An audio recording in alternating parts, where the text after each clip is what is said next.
In this video, I'm going to explain how to improve your English through travel so that you can make the most of your next trip. Or if you don't have a next trip planned, maybe by the end of this video, you'll have some reasons, some excuses to start planning one. So let's assume that you're traveling to another country. Even if you're not traveling to a native English-speaking country, you're probably going to be using a lot of English. You will still have opportunities to practice. You will still have English immersion. However, you have to have the right mindset to get the benefits of the experience of traveling to another country. Because you could just relax, sit by the pool, scroll Instagram, and then, well, good, it's relaxing, but you're not improving your English. So I recommend thinking of yourself as the main player of a video game. This is the mindset that I want you to adopt on your next trip. You are the main player of a video game, and the video game is this trip.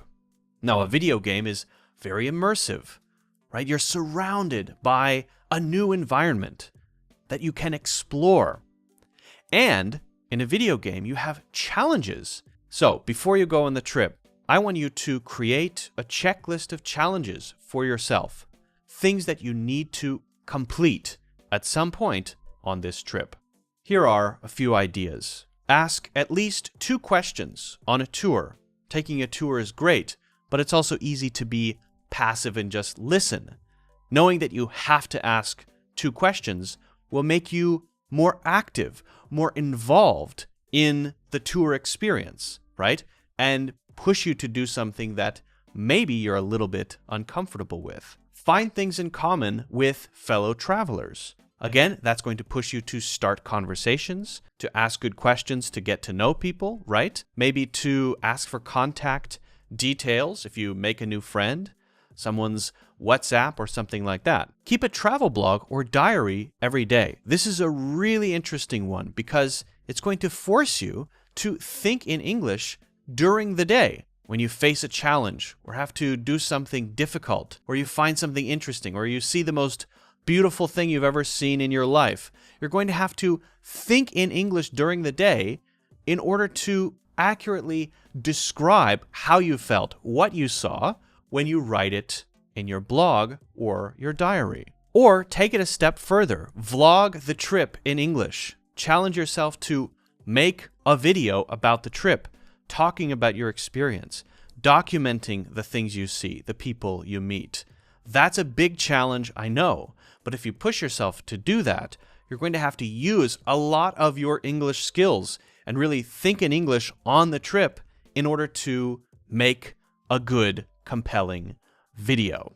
Attend a local event. Sometimes it can feel a bit difficult to meet and interact with local people.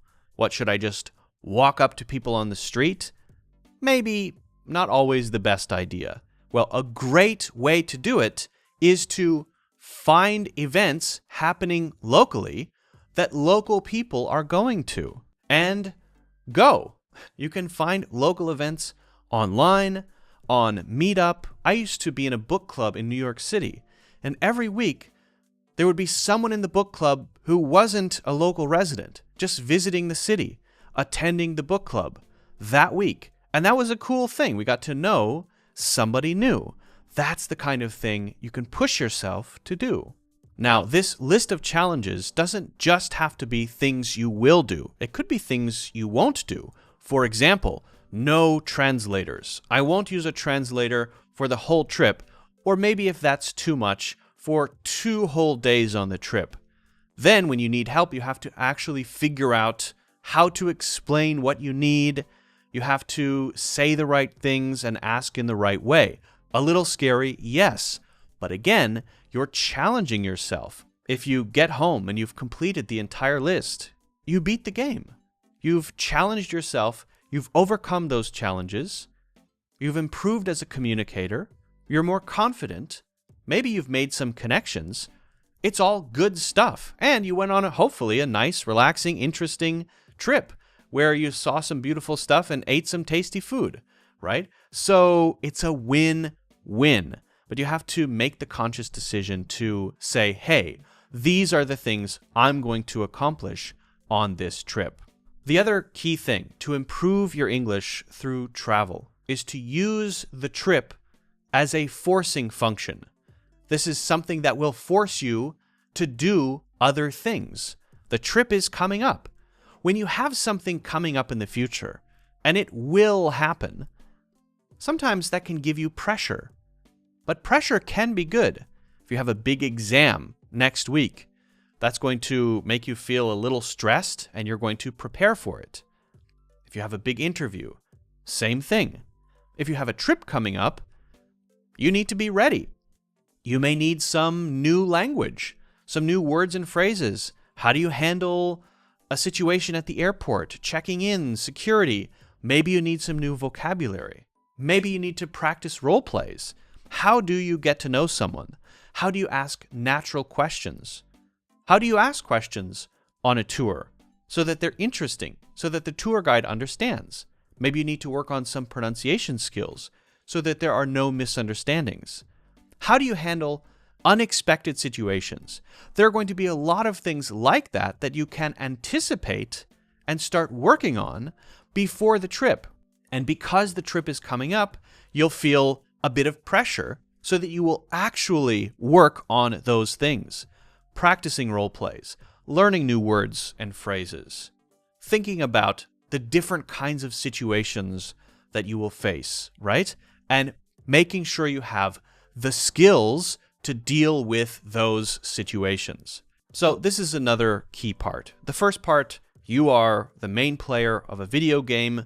This video game has challenges that you have to overcome. The second part is the forcing function.